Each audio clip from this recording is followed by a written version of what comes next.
New details about that abrupt call for a 10-day shutdown of the airspace around El Paso's International Airport, which was then lifted in a matter of hours. Now we're learning the closure stemmed from the Pentagon's plan to test a laser, which would be used to shoot down Mexican drug drones. But that sparked some friction and miscommunication with the FAA. As we've reported, there have been repeated warnings from the administration about cartel drones at our southern border. Between July and December of 2024, DHS reporting 60,000 drone flights just south of the border. NewsNation's Nichole Berlie is live from the border town of Del Rio, Texas. So, Nichole, any more clarity today on that brief closure yesterday?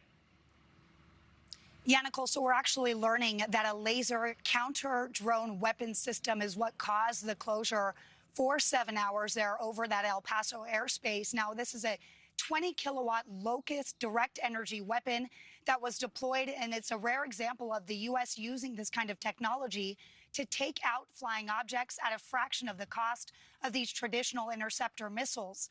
The laser, though, raised concerns that it could pose a risk to commercial air traffic. That's according to Reuters. So we talked with a retired Border Patrol sector chief who says it was better to be safe than sorry here. Take a listen.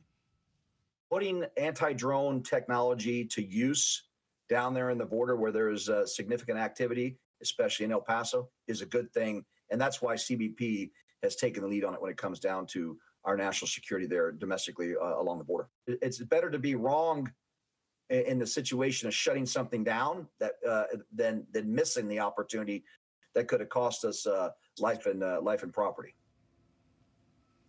Now, this all comes as cartel-operated drones are emerging as a new point of tension between the United States and Mexico. As we reported, the FAA briefly halted flights at El Paso International Airport after U.S. officials reported that suspected cartel drone entered U.S. airspace. But accounts surrounding the closure quickly grew more complicated. While U.S. officials pointed to the drone incursion, other sources telling NewsNation the Pentagon allowed the U.S. Customs and Border Protection to use the anti-drone laser to engage illegal activity in the air.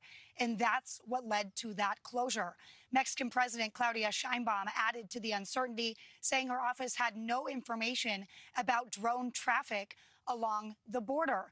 Now, drug cartels have long used drones along the border for surveillance and smuggling operations. Some are even weaponized, being used to drop bombs on rival cartels.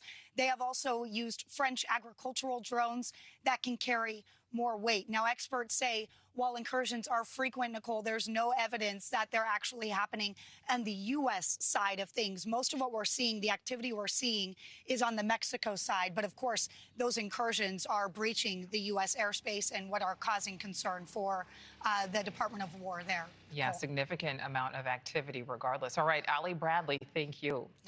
Thank you for watching. Subscribe below and download our NewsNation app right now on your phone, and you will get fact-based, unbiased news for all Americans.